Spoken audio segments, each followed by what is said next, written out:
What's up guys, it's your boy Mr. K back with another video. Hope you're all doing well. Today we'll be reviewing the Samsung Galaxy S10 Plus in 2021.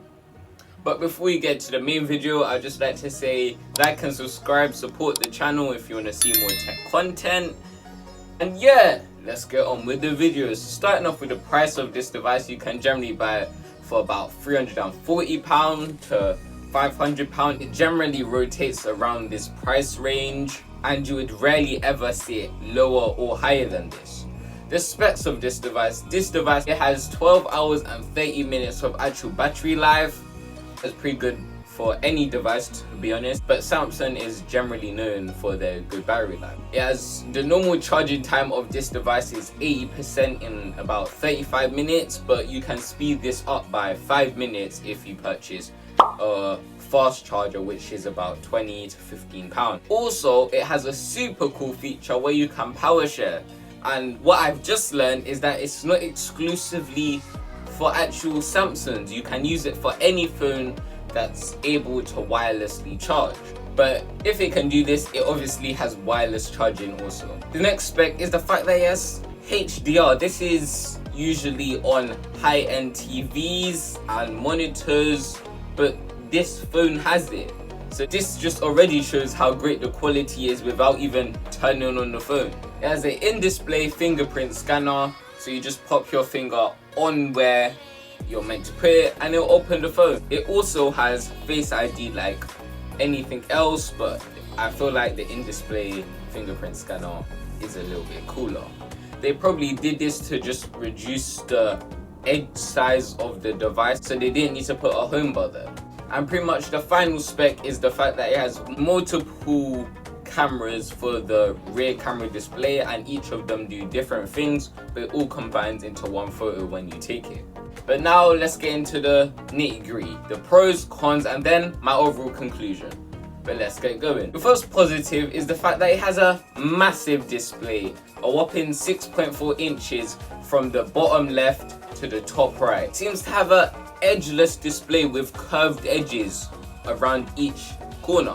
And the only thing that makes you realize it's not a phone of the future or even 2050 or something along those lines is because it has a hole punch for the camera. And it just kind of ruins the experience and maybe gets in the way occasionally, but nothing to really damage the phone's reputation though. In addition to having an amazing screen quality, it has something called Samsung DeX. This is where you're able to use your actual phone as a monitor. All you need to actually do this is a USB-C cable to a HDMI port, and you can buy this for £5 or £10 from Amazon or eBay or something like that. And that's pretty simple. The phone walks you through everything you need to do without really watching tips and tricks or guides to find out how to actually do it. The next positive is the fact that the Samsung Galaxy S10 clearly has one of the best cameras out there right now. But what's so good about it is the fact that there's multiple ways to easily increase the picture quality by only turning on 2 or even 3 settings on the actual device. The first thing to use is Scene Optimizer, and the second is Shot Suggestion. And both of these things manage to just improve the quality of the image, and it's all done automatically as soon as you turn it on. Unfortunately, it's not on as soon as you unbox the phone. You have to turn it on in settings. But now moving away from the camera quality and talking more about the actual build of this device, it has glass on both sides and it has stainless steel around the edges, and altogether it really does feel like a premium phone, not like a heavy premium phone like the iPhone 12 Max. It's light but still feels expensive and just good quality in general. But now it's time for negatives, things I didn't like about the Samsung Galaxy S10 Plus.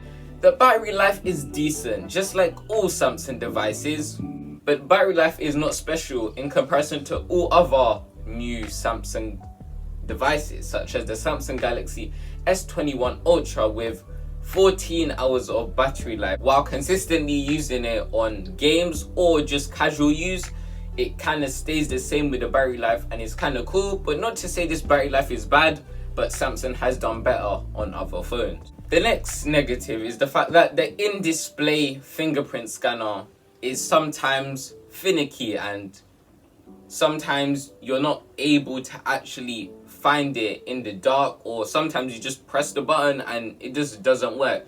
Obviously, this isn't a usual occurrence, it's only once in a blue moon, but it does happen. So it's just something to be wary of. Furthermore, talking about the actual system of the device now, there's something called Bixby. It's a cool device, just like all other virtual assistants like Cortana and Siri, but it has a whole button and it tends to just get in the way of me trying to use my phone like a normal person, and just for the most part it's just annoying that really and truly there just shouldn't be a button. But really and truly there's not much use for it, but that's not due to the fact that it's Bixby. All virtual assistants, I feel like, are practically pointless at this time. Next negative of this device is the fact that I've started to see some heating problems with this phone. This has only happened once so far, and it was when I was playing Call of Duty Mobile. I understand that it is a very strenuous game and requires a lot from the phone, but hopefully it's just a one-time thing and this doesn't start to be a more and more regular occurrence. But now it's conclusion time. In conclusion, it's a great phone. It has an amazing screen quality with an amazing size to go with it. Great picture quality, even better than most Samsungs out there. And it's just a premium build as well. So in general, it's a great phone and I would highly recommend this. The only drawback could be the inconvenient placement of the button, but I feel like I can live with that. But anyway, it's been your boy Mr. K. Hope you liked the video. Please consider liking and subscribing if you want to see more tech content. And yeah, get me to 140 subs. And yeah, bye.